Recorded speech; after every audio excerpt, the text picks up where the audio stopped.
স্থানীয় জায়গায় নারীরা যেতে পারবেন না, নারীরা আসলে এখন পর্যন্ত প্রস্তুত না এবং ওনাদের নীতিগত অবস্থানটাই এরকম। আপনি যখন জামাতকে নামিবিয়ার মতো ক্রিকেট টিমের সাথে তুলনা করবেন, তাদের তো নারী নেতৃত্বে তারা তো বিশ্বাসই করে না। বিভিন্ন গুরুত্বপূর্ণ সঙ্গীতগুলো দেখেন, আমার ভাইয়ের রক্তে রাঙানো 21শে ফেব্রুয়ারি, এখানে বোনের কোনো খবর নাই। হ্যাঁ, নারী আগানো কয়টা টেলিভিশনে প্রধান সম্পাদক হিসাবে বা পত্রিকায় প্রধান সম্পাদক হিসাবে নারীরা আছে আমরা দেখতে পাই না। তাহলে বিএনপির আসলে ওই জামাতের একজনও নমিনেশন নেয় নাই কেন? ওটার সাথে তুলনা করে ওই নামিবিয়ার পর্যায়ে নামার কিন্তু দরকার নাই। রুমিন ফারহান যখন ছিলেন সংসদে বিগত সময়, উনি কিন্তু ওনার দলীয় জায়গা থেকে ওনার জায়গা থেকে যথেষ্ট লড়াই করেছে। আমার ওনাকে অলংকারিক মনে হয়নি। যে সবচেয়ে বড় স্ট্রাগলটা নিজের দলেই হয়। আপনি যদি 11 দলীয় জোটের নারী প্রার্থীদের দিকেও তাকান, একদম they are screaming that we are ornamental. Tasnima Akter, আপনার কাছে একটি প্রসঙ্গে আসতে চাই যে নারী কোন কোন ক্ষেত্রে আসলে পিছিয়ে থাকে, রাজনীতিতে আসতে অনীহা কোথায় দেখেন আপনি? কারণ আমি তো দেখেছি বাংলাদেশের নারী প্রধানমন্ত্রী, স্পিকার সবই হয়েছেন, তারপরে একজন নারী কেন রাজনীতিতে আসতে অনীহা দেখাচ্ছেন? আপনি মাঠে রাজনীতি করেন দীর্ঘদিন। যেমন আমরা এই নির্বাচনের আগেই একটি রাজনৈতিক দল থেকে শুনছিলাম, তারা বলছিলেন যে শীর্ষ নেতৃস্থানীয় জায়গায় নারীরা যেতে পারবেন না, নারীরা আসলে এখন পর্যন্ত প্রস্তুত না এবং ওনাদের নীতিগত অবস্থানটাই এরকম। তো সেই জায়গা থেকে যেটা বোঝা যায় যে আসলে মানে সমাজের মধ্যে এখন পর্যন্ত নারীর পরিচয়টা যেভাবে তৈরি হয়ে আছে, নারী যথেষ্ট যোগ্য না, নারী পারে না, নারীর পরিচয় হচ্ছে সে মা, সে কারো স্ত্রী, কারো বোন।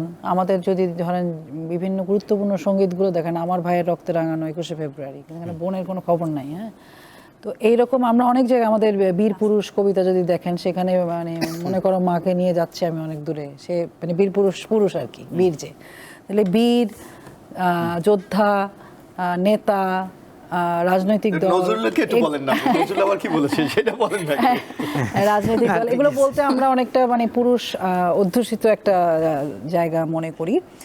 তো সেই জায়গায় আমার কাছে মনে হয় নারীর নাগরিক পরিচয়টা খুব গুরুত্বপূর্ণ। মানে আমাদের নারীর রাজনীতিতে অংশগ্রহণ করার ক্ষেত্রে এই পরিচয়গুলো এবং এই পরিচয়ের বাইরে নাগরিক পরিচয় হিসেবে নারী যাতে সমাজে, রাষ্ট্রে নীতি নির্ধারণীতে বা জাতি গঠনে ভূমিকা রাখতে পারে, সেটার জন্য রাষ্ট্রেরই কিছু আয়োজন থাকতে হয়।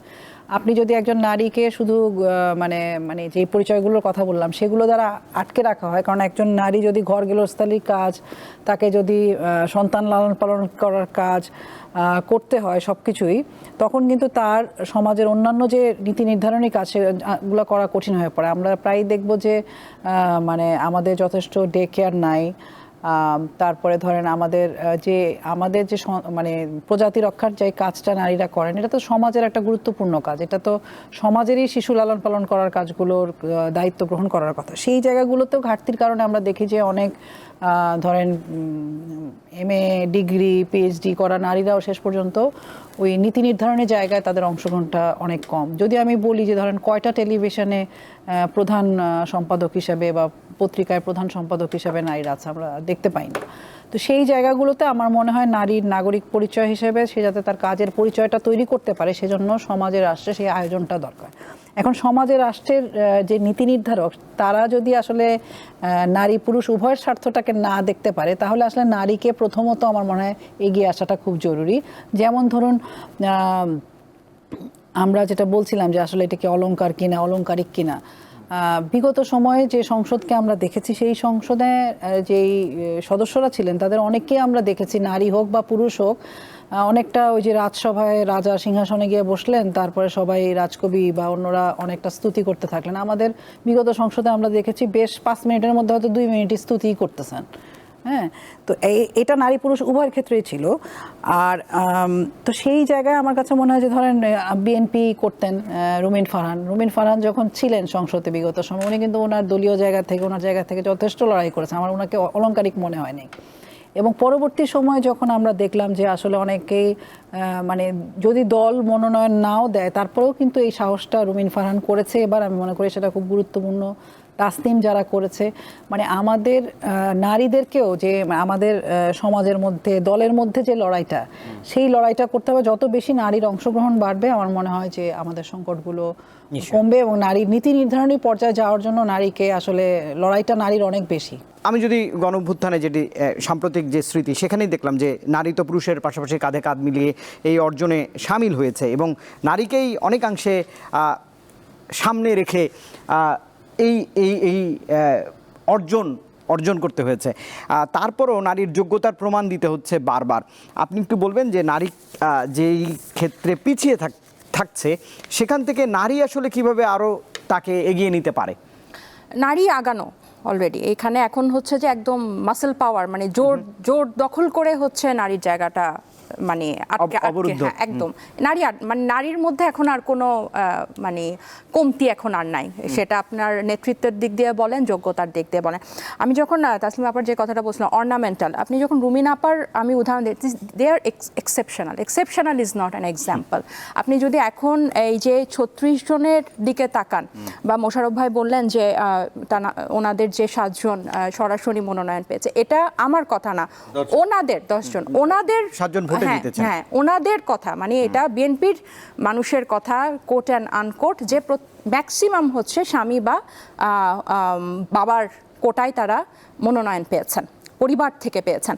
আপনি যদি সংরক্ষিত নারী আসনের বিএনপি থেকে তালিকাটা যদি দেখেন, সেখানেও দেখবেন স্বামী বা আপনার বাবার নামটা কিন্তু মেনশন করা আছে। আপনি হয়তো প্রার্থীর নাম চিনছেন না, বা স্বামী বা বাবার নাম নিয়ে কিন্তু প্রার্থীকে চিনছেন। এবং এটা বলতে এখন আমার আর আসলে কোনো ধরনের হেজিটেশন নাই। এই সংরক্ষিত নারী আসন ঘিরে ব্যবসায়ীদের মধ্যে এক ধরনের একটা কম্পিটিশন থাকে তার ঘরের নারীটাকে সংসদে পাঠানোর জন্য। এই কালচার অনেক আগেই থেকে চলে আসছে। আপনি যখন বলবেন যে কি বাধা, নারীর কি কমতি নাই, আপনি তো ওইখানে গিয়ে আপনি ক্ষমতার সাথে, ব্যবসায়ীদের টাকার সাথে আপনি যুদ্ধ করতে পারছেন না। ওখানে আপনার যাদের কম যোগ্যতা আছে, কম নেতৃত্ব আছে, কিন্তু টাকা বেশি আছে, প্রভাব বেশি আছে, সে তো একটা যোগ্য নারীর থেকে সে এগিয়ে আছে অনেক দিকে।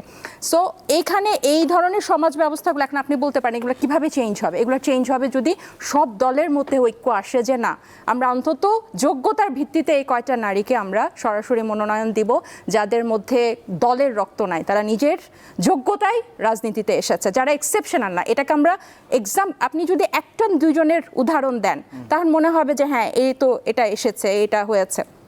রুমিন আপা অনেয়ারে বলেছে যে গত 17 বছর বিএনপির ঘানি তাকে টানতে হয়েছে, যেটার রেজাল্ট উনি পান না। তার একটা ফ্যামিলি লিগেসি ছিল, তার বিশাল একটা রাজনৈতিক অভিজ্ঞতা ছিল, এবং অসংখ্য স্ট্রাগলের মধ্যে দিয়ে সে গেছে।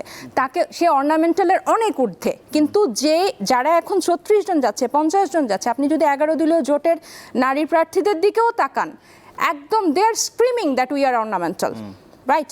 সো এখানে আমাদেরকে এই গড়পড়তাটা দেখতে হবে। আমরা যখন আপনি এই যে আমাদের স্টেটাসের কথা বলেন, যে মোশাররফ ভাই যে ভোটে জিতে এসে এমপি হয়েছেন, ওনার একজন সহকর্মী সংরক্ষিত আসনে, দুজনের স্টেটাস সেম।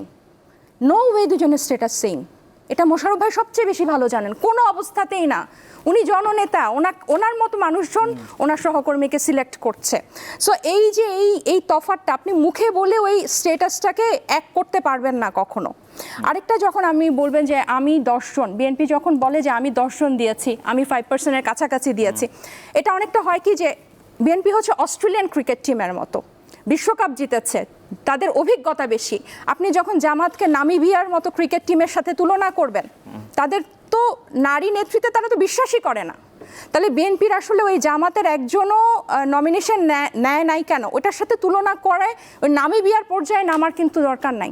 বিএনপির একটা বর্ণাঢ্য লিগেসি আছে রাজনীতিতে, অভিজ্ঞতা আছে দেশ চালানোর, এবং তাদের দিকে, যেমন ধরেন আমি যদি আজকে আমি রাজনীতিতে আসলাম, আমি কোন দলে যাব? আমাকে নিজে একটা দল তৈরি করে আমাকে ওখানে রাজনীতি করতে হচ্ছে। আমার জন্য বিদ্যমান কোনো রাজনৈতিক প্ল্যাটফর্ম নাই যে আমি এসে রাজনীতিতে ওখানে ফ্যাসিলিটেট হতে পারবো। আমার শরীরে বিএনপির রক্ত নাই, আমি তো ওখানে গিয়ে আমার যোগ্যতা অনুযায়ী আমি পারফর্ম করতে পারবো না, আমার পোটেনশিয়ালিটি ওখানে ক্ষয় হবে। সো এরকম নারীরা কি করছে? লড়াই করছে। এই যে আপা বললেন নিজ দলে লড়াই করছে, আপনি এই তরুণ নারীদের দিকে তাকান, প্রত্যেকে কিন্তু নিজ দলে আগে স্ট্রাগল করছে। এবং যারা অভিজ্ঞ আছে তারাই বলেছে, আমি না হয় এখানে আছি জুলাইয়ের পর থেকে, যারা দীর্ঘদিন ধরে এখানে আছেন রাজনীতি করছেন তারা নিজেরাই বলেছেন যে সবচেয়ে বড় স্ট্রাগলটা নিজের দলেই হয়। নিজের দল আপনাকে যখন ফ্যাসিলিটেট করে না, নিজে আর এই যে সবাই বলে যে তৃণমূলের সমস্যা, সেখানে নারীরা ঘর থেকে বের হয় না, মাসেল পাওয়ার আছে ওখানে, প্রভাবের ক্ষমতার দ্বন্দ্ব আছে ওখানে, নারীরা টিকবে না, ছেলেদের। আমি ওই প্রত্যন্ত অঞ্চলের কথা বলছি না, আপনি মেইন সিটিতেই বলেন, ঢাকার সিটিতে বলেন, আপনি চিটংয়ের সিটিতে বলেন, বিভাগীয় শহরগুলোতে আপনারা নারীদেরকে কেন মনোনয়ন দিচ্ছে না, যেখানে নারীরা তুমুল জনপ্রিয়, সেখানে এবং দক্ষতার সাথে তারা কাজ করছে। তারা মানে একদম তৃণমূল থেকে একজন নারী এসে সে বিশ্বকাপ ক্রিকেটে এত ভালো রেজাল্ট করছে, বিভিন্ন স্পোর্টসে এত ভালো রেজাল্ট করছে, জাতিসংঘে চলে যাচ্ছে, কিন্তু সে দেশের একটা নীতি নির্ধারকের পর্যায়ে একদম মেইন সিটিতেই, আমি বলছি না তৃণমূলের, আপনি আগে মেইন সিটির নারীগুলোকে জায়গা দেন, তারপরে হচ্ছে। এবং আপনি সব পোস্টগুলো আমাদের সিস্টেমটা, আপনি ইউনিভার্সিটিগুলোর দিকে তাকান, সব অ্যাডমিনিস্ট্রেটর, বিভিন্ন আইন শৃঙ্খলার বিভিন্ন প্রশাসনের বিভিন্ন পোস্ট, সবগুলোই হচ্ছে আপনার ওই ক্ষমতার সাথে লিঙ্ক, মানে যে ক্ষমতাধর বা যে পুরুষটা ক্ষমতাধর বা যে দলটা ক্ষমতাধর তার সাথে লিঙ্ক। সো অর্গ্যানিক কোনো কিছু উঠে আসার ইকোসিস্টেমটাই আমাদের দেশের রাজনীতিতে নাই। এখন কেন নাই? কারণ বড় বড় যেসব রাজনৈতিক দল বারবার দায়িত্বে এসেছেন তারা কখনোই এটাকে মুক্তি হতে চান না এটা থেকে, কারণ এটা এত ফেভার করে তাদেরকে ক্ষমতায় থাকতে, এটা থেকে তারা কখনো পরিত্রাণ চায় না। সো এই জন্য আমি বলবো যে নারীতে আর কোনো কমতি নাই, নারী নেতৃত্বে আর কোনো কমতি নাই, এটা হচ্ছে এখন ক্ষেত্রটাই হচ্ছে কমপ্লিটলি অকুপাইড।